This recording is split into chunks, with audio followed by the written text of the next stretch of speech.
ആരിഫ് ഹുസൈൻ, രണ്ട് കാര്യമാണ്. അതായത് കേൾക്കാലോ. അതായത് AP അബൂബക്കർ മുസ്ലിയാർ തന്റെ മുന്നിലിരിക്കുന്ന വിശ്വാസികളോട് എന്തോ പറഞ്ഞു. അത് മതവിധിയാണ്, അത് ശരിയാണെന്നൊന്നും ഇവിടെ ഇദ്ദേഹവും സമ്മതിക്കുന്നില്ല. നമ്മളിപ്പോ തൽക്കാലം അതവിടെ മാറ്റിവെക്കുക. നമ്മൾ പറയുന്നത് എന്താണ്, ഇവിടെ ഏത് പണ്ഡിതരെ കൊണ്ടുവന്നു കഴിഞ്ഞാലും ഇവിടെ രണ്ടഭിപ്രായം ഉണ്ടാവും. അതാണ് ഇവിടെ തോന്നുന്നത്. ഇപ്പൊ ഇവര് പൊക്കിക്കൊണ്ട് നടക്കുന്ന പാണക്കാടിനെ വിളിച്ചുകൊണ്ട് വന്നാൽ പോലും അതിനകത്ത് രണ്ടഭിപ്രായം ഉണ്ടാവും. അപ്പൊ അതുകൊണ്ട് തൽക്കാലം അത് മാറ്റി വെക്കുന്നു. പക്ഷെ ഇവിടെ ഇദ്ദേഹം പറയുന്നത്, അദ്ദേഹം എന്തെങ്കിലും പറഞ്ഞാൽ നിങ്ങൾക്ക് എന്താ കുഴപ്പം എന്നാണ് ഒരു ചോദ്യം ചോദിക്കുന്നത്. രണ്ടാമത്തെ ചോദ്യം ചോദിക്കുന്നത്, ഇവിടെ ഈ സംഗതി പറഞ്ഞു വെച്ച് ഇതുപോലെയുള്ള കാര്യങ്ങൾ പറഞ്ഞ് മുന്നോട്ട് പോകുമ്പോൾ അത് തിരുത്താൻ വേണ്ടിയിട്ട് വരുന്ന ആളുകൾ അതിൽ എന്തിനാണ് അങ്ങനെ ഒരു അഭിപ്രായം പറയുന്നതെന്നും കൂടി അവിടെ ചോദിച്ചു വെക്കാണ്. അപ്പൊ ഞാൻ ഇതിൽ പറയുന്ന ഒരു കാര്യം, ഈ ഒരു രീതിയിൽ ഇപ്പൊ സംഘപരിവാറിന്റെ ആളുകൾ എന്തെങ്കിലും പറയുമ്പോൾ എന്തിനാണ് ഇവർ അതിനകത്ത് ഇടപെടുന്നത്? ഇപ്പൊ പോത്തിറച്ചി തിന്നരുത്, അതല്ലെങ്കിൽ അത് തിന്നുന്ന ആളുകളൊക്കെ നമുക്ക് പോയിട്ട് തല്ലിക്കൊല്ലണം എന്ന് ഒരു ഹിന്ദു ഗ്രൂപ്പ് പറഞ്ഞു എന്ന് വിചാരിക്കുക. എന്തിനാണ് ഇവർ എതിർക്കുന്നത്? അത് അവരുടെ ആ ഹിന്ദു നേതാവ് ഏതോ ഒരു ഹിന്ദുക്കളോട് പറഞ്ഞ കാര്യമല്ലേ? എന്തിനാണ് ഇവർക്ക് അതിനകത്ത് കുരുപൊട്ടേണ്ട കാര്യം എന്താ ഉള്ളത്? അപ്പോ നിങ്ങൾക്ക് അതിനകത്തൊരു പ്രശ്നം തോന്നുന്നുണ്ട്, അതുകൊണ്ട് നിങ്ങൾ അതിൽ വിശ്വാസി അല്ലെങ്കിൽ കൂടി നിങ്ങൾ അതിനകത്ത് ഇടപെടുന്നു. കാരണം നിങ്ങളെയും അത് ബാധിക്കും, അത് സമൂഹത്തിന് പ്രശ്നം ഉണ്ടാക്കുന്ന ഒരു സാധനമാണ് എന്ന് ചിന്തിച്ചിട്ട് നിങ്ങൾ അതിനെ എതിർക്കാൻ വേണ്ടി മുന്നോട്ട് വരുന്നു. ഇതാണ് നമ്മളവിടെ കാണുന്നത്. അപ്പൊ നമ്മളിവിടെ പറയുന്നു, അതേപോലെ ഇവിടെ AP ഉസ്താദ് ആരോടോ പറഞ്ഞതാണെങ്കിൽ പോലും അത് സമൂഹത്തിൽ ഒരു വലിയ ഒരു ഡിസ്ക്രിമിനേഷൻ. കാരണം നമ്മളുടെ ആർട്ടിക്കിൾ 14 ഒക്കെ പറയുന്ന ആ ഒരു ഡിസ്ക്രിമിനേഷൻ, ആന്റി ഡിസ്ക്രിമിനേഷൻ എന്ന് പറയുന്ന ഒരു പോളിസി ഉണ്ട്. അവിടെ വിവേചനം പാടില്ല, ലിംഗവിവേചനം പാടില്ല എന്ന് പറയുന്നിടത്ത് അതിന് ഘടകവിരുദ്ധമാണ് ഇസ്ലാമിന്റെ പേരിൽ അവിടെ പഠിപ്പിക്കുന്നത്. അത് മദ്രസയെ പഠിപ്പിച്ചാലും ശരി, സിലബസിൽ ഉണ്ടെങ്കിലും ശരി, ഉസ്താദുമാർ ഇതേപോലെ വിടുവായുത്തരം പറഞ്ഞാലായാലും ശരി, അതിനെ നമ്മൾ എതിർത്തിരിക്കും. അതിനെ എതിർക്കാനുള്ള വഴി മാത്രമാണ് ഈ പറയുന്ന ജനാധിപത്യ രീതി എന്ന് പറയുന്നത്. ഇത് ആന്റി കോൺസ്റ്റിറ്റ്യൂഷണൽ ആയതുകൊണ്ടാണ് നമ്മൾ അതിനെ എതിർക്കുന്നത്. അതാണ് ഒന്നാമത്തെ കാര്യം. ഇനി രണ്ടാമത്തെ കാര്യം, ഇതേ ഇവിടെ പറഞ്ഞു മുസ്ലിം ലീഗ് മതവിധി ഒന്നും പറയാറില്ല, പച്ചക്കള്ളാണ് ഈ പറഞ്ഞത്. മുസ്ലിം ലീഗ് പല തവണയും ഈ മതവിധി പറഞ്ഞിട്ടുണ്ട്. ഷാജി എന്താ ഇവിടെ പറഞ്ഞത്? മതമാണ് വലുത്, ഞങ്ങൾക്ക് വലുത് മതം തന്നെയാണ്. നിങ്ങൾ മുസ്ലിം ലീഗ് വിട്ടുപോയാൽ ദീനിൽ നിന്നുമാണ് പുറത്തേക്ക് പോകുന്നത് എന്ന് പ്രസംഗിച്ചത് ആരാ? മുസ്ലിം ലീഗിന്റെ നേതാവല്ലേ? ഇയാൾക്ക് തള്ളി പറയാൻ പറ്റുമോ? ഷാക്കിറിനോടാണ് ചോദ്യം. സ്പീക്കർ മാറ്റി വെച്ചുകൊണ്ടിരിക്കുന്നതുകൊണ്ട് തൽക്കാലം രക്ഷപ്പെടുമെന്ന് വിചാരിച്ചാൽ മതി.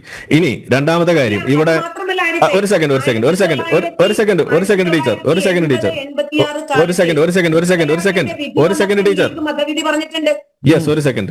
രണ്ടാമത്തെ കാര്യം, ഇവിടെ മുഖ്യമന്ത്രിയുടെ മകളും ആ റിയാസും തമ്മിലുള്ള കല്യാണം നടന്നപ്പോ അതിന് വ്യഭിചാരം എന്നാണ് വിളിച്ചത്, വ്യഭിചാരി എന്നുമാണ് വിളിച്ചത്.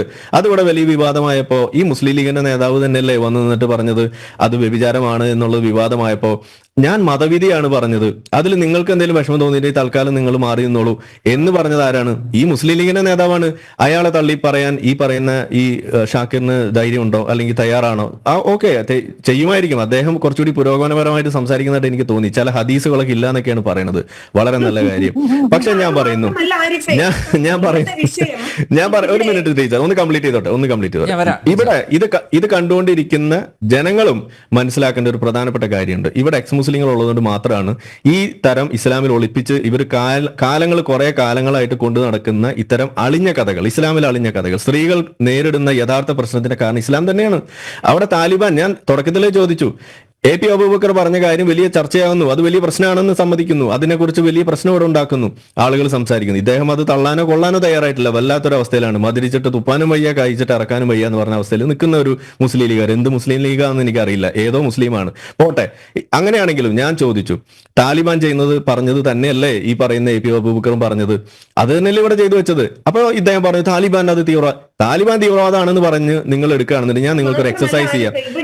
ഒരു സെക്കൻഡ് ടീച്ചർ, ഒരു സെക്കൻഡ്. ഞാൻ ഇവർക്ക് പറയുന്ന മുസ്ലിം ലീഗിന്റെ നേതാക്കന്മാർ, ഇവിടെ ഷാക്കിർ അടക്കമുള്ള ആൾക്ക് ഞാൻ ഒരു എക്സസൈസ് പറഞ്ഞു. നിങ്ങൾ വീട്ടിൽ പോയിരുന്നിട്ട് ഒരു പേപ്പർ എടുത്തിട്ട് ഒരു കോളം വരയ്ക്കുക.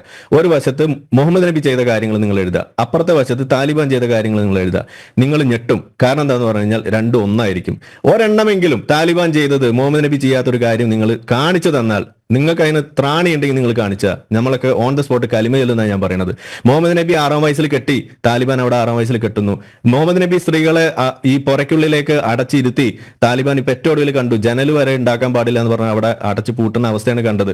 താലിബാൻ അവിടെ ഈ പറയുന്ന ഹിജാബിന്റെ നിയമം വെച്ചുകൊണ്ട് ആളുകളെ തല്ലിക്കൊല്ലുന്നു. അവിടെ മുഹമ്മദ് നബി ചെയ്തത് ഇത് തന്നെയാണ്.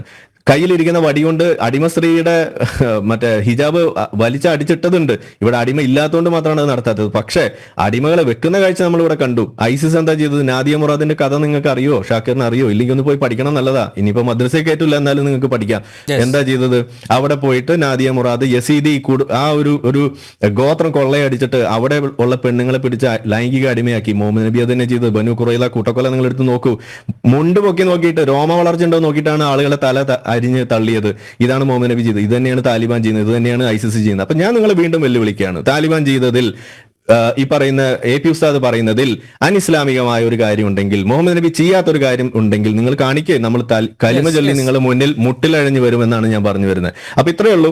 എക്സ് മുസ്ലിങ്ങൾ ഈ മതവിമർശകരായിട്ട് ഇസ്ലാം മതത്തിൽ നിന്ന് തന്നെ വന്നിട്ടുള്ള ആളുകൾ ഇവിടെ ഉള്ളതുകൊണ്ട് മാത്രമാണ് ഇന്ന് ലോകത്തിന് ഈ യാഥാർത്ഥ്യം അറിയാൻ കഴിയുന്നത്. വേണ്ട തൽക്കാലം മ്യൂട്ട് ചെയ്തിരിക്കട്ടെ. ഞാൻ അവസാനിപ്പിച്ചിട്ട് പറഞ്ഞോട്ടെ. ഈ എക്സ് മുസ്ലിങ്ങൾ ഉള്ളതുകൊണ്ട് മാത്രമാണ് ഇത് ഇവിടെ തിരിച്ചറിയുന്നത്. ഇല്ലാന്നുണ്ടെങ്കിൽ ഇവർ ഈ നുണ പറഞ്ഞ ആളുകളെ പറ്റിക്കുന്ന ഈ പരിപാടി ഇനിയും തുടർന്നേനെ. അപ്പൊ അതുകൊണ്ട് ഇതിന് നന്ദി പറയേണ്ടത് ഈ ലോകം, നന്ദി പറയേണ്ടത് ഇവിടെയുള്ള ജനങ്ങളാണ്. ജനങ്ങൾ മനസ്സിലാക്കുക, ഈ തരത്തിൽ മുസ്ലിം ലീഗ് എന്നും മറ്റ് പല പേരിട്ടിട്ട് ഇവിടെ ഈ ഇസ്ലാമിനെ വെളുപ്പിച്ച് നാട്ടുകാരുടെ മുന്നിൽ ഇതുപോലെ ആളെ പറ്റിച്ചിരുന്ന ഒരു പരിപാടിയാണ് ഇസ്ലാം ഇവിടെ നടത്തിക്കൊണ്ടിരുന്നത്. അതിന് ഇനി അവസരം കൊടുക്കാൻ പാടില്ല എന്നുള്ളതാണ് എനിക്ക് പറയാനുള്ളത്. ഞാൻ ആദ്യം ചോദിച്ച ചോദ്യമുണ്ട്, ഷാക്കിർ കേട്ടിട്ടില്ലെങ്കിൽ ഒന്ന് അനിൽ നമ്പർ ഒന്ന് സൂചിപ്പിച്ചു കൊടുത്താൽ ഉത്തരം പറഞ്ഞോട്ടെ.